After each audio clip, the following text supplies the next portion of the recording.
Hi everyone, this is Tim Grutzius from Illinois Firefighter Peer Support.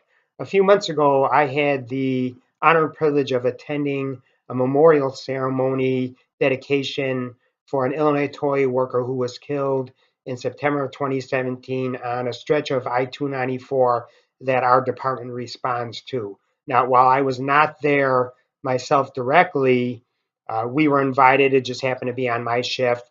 And not only was representative fire department there, but there was also representatives of the Illinois Tollway Authority, uh, the state police. In fact, the state police had several cadets from their academy there, and as well as the ELSA Police Department, along with family and friends of the fallen tollway worker.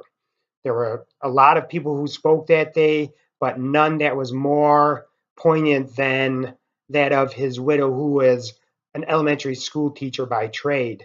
Uh, she got up there and she recounted uh, a lot of their married life when they were dating, how they raised a family, uh, and it was very moving. But then the most impact for me came when she directly looked at all the first responders there and said, words of wisdom, passed on words from herself. She talked about how her school district allowed her as much time as she needed off to grieve, as well as she sought counseling and attempts to have a more balanced life. Now I'm going to read to you words of the effect that she said, so I don't miss anything directly. Uh, she said, "No one should have had to see my husband this way. Uh, a broken shell of a man." This picture here, and there was obviously a portrait of her husband. She said, "Is how I want you to remember him. You all have a tough job that exposes you to the traumas of this world. I ask you to please find a way within yourself to let it go.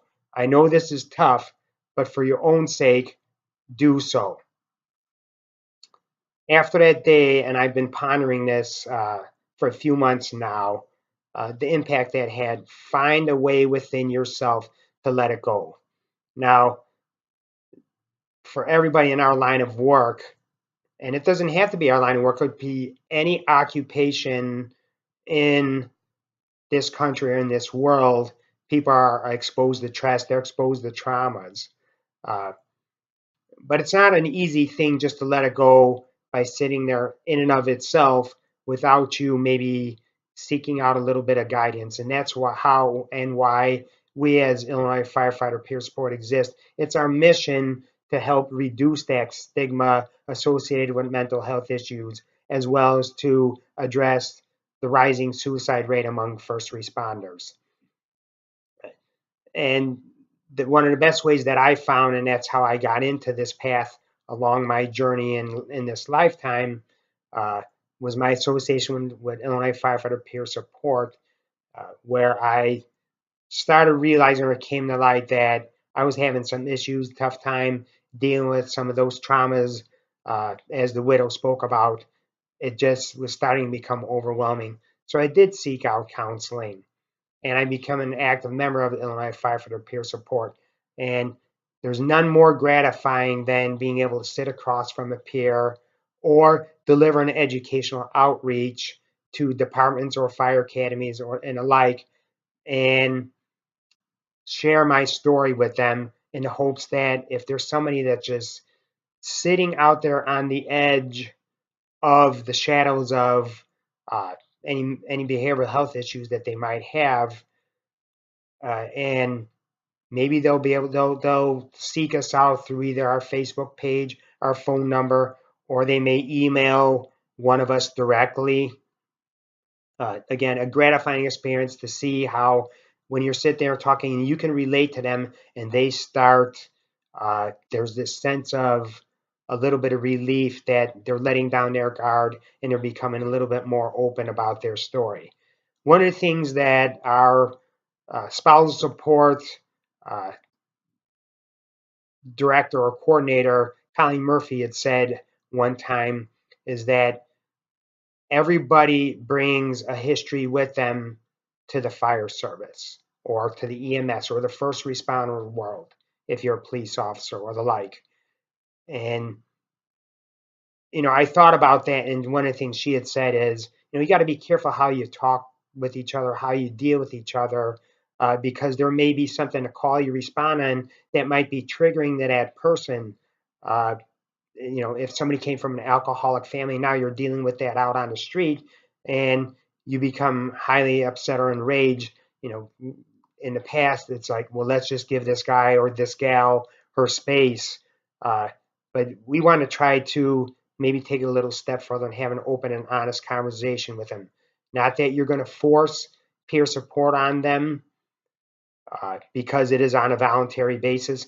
But if you're just to sit there to be a listening or open sounding board for that person, find out, hey, what's going on with you? You're usually not this way. What was it about that call that upset you, or what's bothering you? A lot of times it could be not even a call itself. They could have issues going on at home. Again, with this past history, the best way to learn about that is actually when somebody new comes to the department, or even if you've been working with somebody 10, 15 years, get to know them a little bit better. It doesn't mean that you have to be best friends with them outside of fire department, but we want to try to be as a cohesive and balanced unit as we possibly can. Again, the services we offer: peer support, educational outreach, one-to-one peer support. And if we feel that it's something a little bit above what we can handle, we have a listing on our website that somebody can go to of therapists that other firefighters or first responders have worked with on a successful basis, and they've been included on this list as options for somebody to go to. Or if you get that sense as a peer support person, or if you're not a peer support person, but you feel that this person could need a little bit more in-depth discussion with somebody with a licensed therapist, contact us. We'll be more than happy to give you resources that you can deal with, or somebody that they can call. Again, it is one of the best ways. And if you're talking about finding a way within yourself to let it go, I find no better way than to reach out to peer support. And our motto is firefighters helping each other. And again, it's not just strictly limited to firefighters. We also have, EMS personnel. Whoever calls or contacts us, we're going to welcome them with open arms, and we will find them the necessary help to achieve a more balanced life.